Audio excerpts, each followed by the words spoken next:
Hello everybody, my name is Roberto di Ceglie. I teach philosophy of religion at Pontifical Lateran University.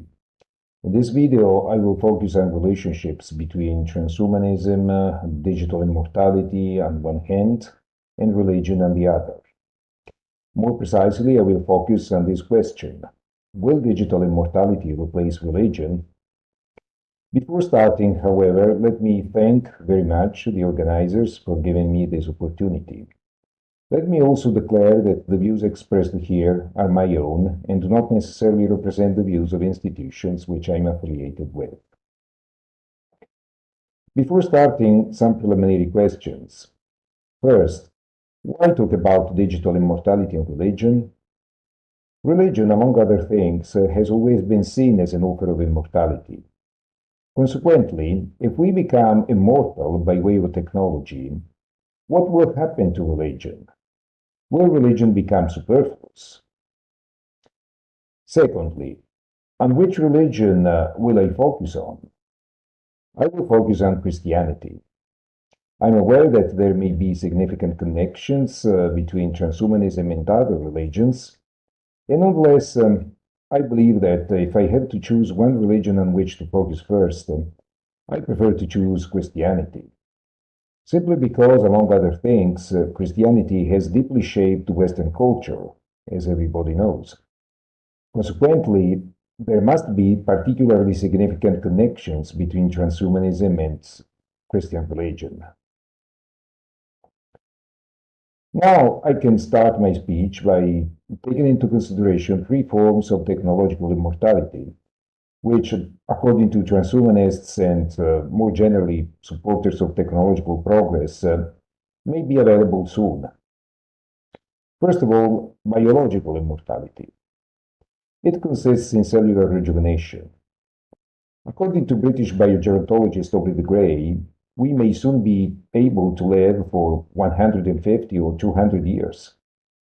This means that if the process in question becomes unlimited, we may become immortal. Secondly, bionic immortality. Bionic immortality consists in replacing parts of our body or performing their functions. An example can be offered by neurostimulators, which can perform our brain activities. Another example can be offered by pacemakers, which have become just routine in the course of last decades. Again, if this process of hybridization becomes unlimited, we may become immortal. Third kind of technological immortality is digital or virtual immortality. It's by far the most radical form of life extension.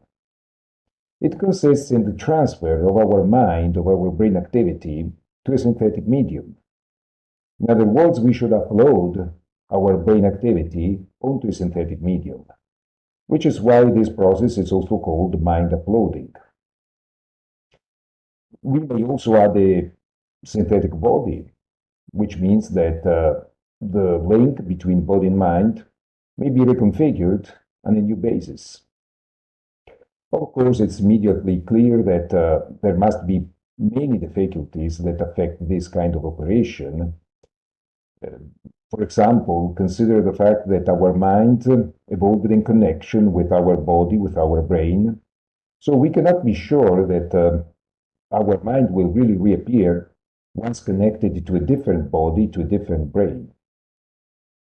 One more difficulty that we may take into consideration is the fact that we cannot be sure that the brain activity we are able to upload onto a synthetic medium really corresponds to our subjectivity. Anyway, I'm not interested in these difficulties. Here I'm interested in taking into consideration what may happen to religion, even if technological immortality is attained. One more thing that I need to point out here is that I'm using technological immortality and digital immortality interchangeably. However, they are different expressions, they have different meanings. I've just shown that digital immortality is only one kind of immortality among the kinds of immortality that may become available in the future. And nonetheless, broadly speaking, I believe that we may use this expression, digital immortality, and apply it to all of the kinds of immortality in question, simply because digitalization is implied in all of the processes aimed at producing technological tools that are necessary for us to become immortal. That's why I will continue using technological immortality and digital immortality interchangeably. Now I can move on to focusing on 4 reasons I have for supporting my thesis. My thesis is that even if digital immortality is achieved, this will not replace religion, will not make religion superfluous. So the promise of immortality that is typical of Christian religion will still make sense. The first reason has already put forward by Ronald Turner years ago. It's very easy to understand, and it will take me very little time to present it. It consists in saying that no technological immortality is true immortality. True immortality means that we cannot die, whereas technological immortality will always imply the possibility for us to die. In fact, it's enough to destroy technological tools that we use to become immortal. And this can happen for accidental reasons, because of murder, because of suicide. So even if technological immortality is attained, religion, Christian religion, with its promise of true immortality, will still make sense. The second reason in support of my thesis emerges from a reflection offered by American theologian Russell Bjork. He asked himself whether or not technological immortality brings with it things such as spiritual betterment, moral refinement, human flourishing, eternal happiness, all things that are characteristics of Christian religion and its own promise of immortality. He asks himself, quote, would solving physical death by becoming a digital consciousness in a computer change the human propensity to exhibit greed, power lust, and cruelty? Would physical immortality in itself be the source of true meaning and purpose in life? Or would there still seem to be something missing? End of quote. I believe that transhumanists may reply that they have multiple goals. They are not only interested in immortality, they are also interested in things such as cognitive improvement, psychological improvement, emotional enhancement, all things that can put us in a condition to become better persons, to know and love the best things, to adopt virtues. In reply, we may say that we already have this ability to become better persons, even if we are not able to benefit from great technological advances, we are already able to become better persons, to know and love the best things. In reply, transhumanists may still say that this is true. At the moment, some of us can become better persons, and nonetheless, thanks to technological progress, everybody, and not only some of us, may morally and spiritually thrive. Everybody may be designed to become a better person. It's enough to manipulate my genetic code, it's enough to manipulate my brain activity, then I can become a better person, even if I don't want to. In reply, it may be said that being better is not the same as being made better. Being designed to make the right choice, so to say, seems incompatible with moral refinement. More importantly, if free will is not involved, then we may be designed to become worse persons and not only better persons. If we look at the other side of the spectrum, which is Christian religion and its own promise of immortality, we see that free will plays a crucial role. No one can impede me to become a better person if I want to. No one can force me to become a worse person if I don't want to. That's why I believe that, again, we can confirm the view that even if technological immortality is attained, Christian religion, with its own promise of immortality, eternal happiness, spiritual betterment, human flourishing, remains preferable and still makes sense. The third reason in support of this view has to do with the simplistic interpretation of history, which seems to be implied in transhumanistic perspectives. I mean that transhumanists seem to take into consideration the view that the history is just progressive and that no regress can affect it. Take, for example, FM 2030, an outstanding representative of transhumanism. According to him, quote, today, optimism is the only rational philosophical outlook for modern individuals. End of quote. Obviously, this view seems to ignore reflections offered by philosophers of history in the course of last centuries. Consider, for example, Herder, Kant, Hegel, Maritain. They all converged on the view that history is progressive, and nonetheless, there is regress that can affect it. This is a view that Peters has recently taken into consideration while focusing on what he calls the ambiguity of history. And he has said these things precisely with reference to transhumanism. Quote, there is no warrant for believing that all our human problems will be solved by transhumanist technology. There is no warrant for thinking that the currently selfish human race will be able to transform itself into an altruistic or benevolent one. There is no warrant for thinking that we human beings, with our history of economic injustice and ecologically unhealthy habits, are willing or able on our own to eliminate poverty and protect the ecosphere. End of quote.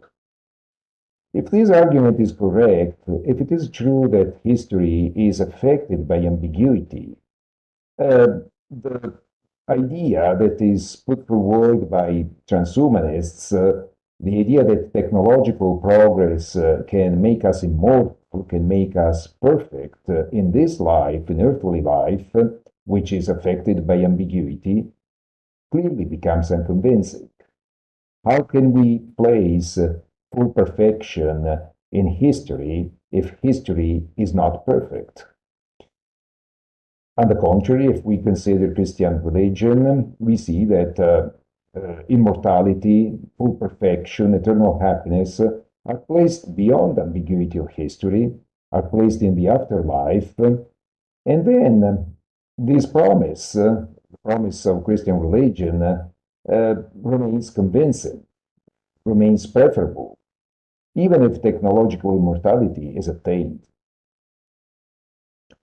The fourth and last reason in support of my thesis has to do with the view that even if the transhumanistic promise of immortality is affected by many difficulties, which are the difficulties I've taken into consideration so far, this does not deprive it of rational value, because every kind of progress is by definition accompanied by errors and deviations. On the other side of the spectrum, even if religion is not affected by any difficulties, this does not imply any merit, since religion seems to be based mainly on supernatural factors. I believe that this view can literally be turned upside down. Let me first focus on Christian religion. At least some authoritative views of it, which I will take into consideration in a moment, imply not only supernatural factors, but also human efforts and merit. Let me focus on Thomas Aquinas' view of faith and related matters. This is a good strategy because it has been authoritatively stated by thinkers such as John Hick and Richard Swinburne that Aquinas' view of these matters is widely accepted among Catholics, among Christians more generally, even among non-believers when they focus on matters related to faith and other consequent and connected views. According to Aquinas, faith is intellectual assent given to divine revelation under the command of the will, which is caused and moved by divine revelation, by divine grace. So the view here is that the central tenets of Christianity, at least the central tenets, are not supported by full evidence. That's why believers, by way of reason, cannot believe these truths of faith with certainty, with firmness, with the firmness that is required. That's why they can believe these truths of faith with firmness only if they want to. Then Aquinas doesn't only rely on human will, because this would mean that Christianity would be reduced to mere wishful thinking. So Aquinas says that human will is moved by divine grace. And more precisely, it's moved by charity. Charity is love for God and neighbor, which God Himself grants to believers. According to Aquinas, it's charity that makes the well ready to believe. So his view is that because of love for God and trust in Him, believers are ready to believe whatever God has revealed. Obviously, this is a view that emphasizes the crucial role that is played by divine grace. So it is true, supernatural factors play a crucial role, and then it can be said that Christian religion heavily relies on supernatural factors. And nonetheless, this doesn't mean that human effort is not taken into consideration and doesn't play any role. This is not true. According to Aquinas, God is omnipotent. God is the creator of everything. If He exists, then it is fully plausible to believe that He can exert an influence on human will without compromising human freedom. Obviously, this is not possible to human beings, but things are obviously different when it comes to the omnipotent creator of all things. That's why it can be confirmed the view that Christianity relies on supernatural factors, and nonetheless, human efforts and merit are taken into consideration and play a role. All believers are required to want to believe, are required to want to enter communion with God, are required to wish to achieve eternal happiness, and are required to do their best in this direction. What can be said if we take into consideration the other side of the spectrum? We see that what we've just said so far, the importance of merit, the importance of human commitment, cannot be considered, at least with regard to the vast majority of those who will benefit from technological progress. In fact, as I said before, I can simply be designed to become a certain kind of person, even against my consent. Someone may manipulate my genetic code. Someone may manipulate my brain activity, even if I don't agree. So I can simply be given access to certain benefits, benefits such as technological immortality. And this means that the access to such benefits depends on the will of other people. Some substantive problems and even scaring consequences follow. Will those who are in power decide who can have the access in question? And on what ground? Given our history of injustice, it's easy to imagine that non-commendable reasons may lead some to make decisions that have a substantive impact on others' lives, on my life. This is especially true if we consider that technological progress heavily depends on economic interests political strategies, military applications, and the like. Nothing similar can be said when it comes to religious experience, when it comes to Christian religion. In fact, those who are in power in this perspective cannot impede me to become a better person if I want to. They cannot force me to become a worse person if I don't want to. They cannot impede me to love the best things, to trust in God, and to do my best to attain human flourishing, eternal life, and happiness, if this is my desire. That's why, in conclusion, I believe that my thesis, the thesis that I advocated in the course of this speech, can be confirmed. Even if technological immortality is attained, religion, the Christian religion, with its own promise of immortality, eternal happiness, full perfection, spiritual betterment, moral refinement, will still make sense, will still be desirable. For more on all of these matters, please see my article titled Will Digital Immortality Replace Religion?, which I just published in the journal Theology and Science. Many thanks for watching this video and many thanks for your attention.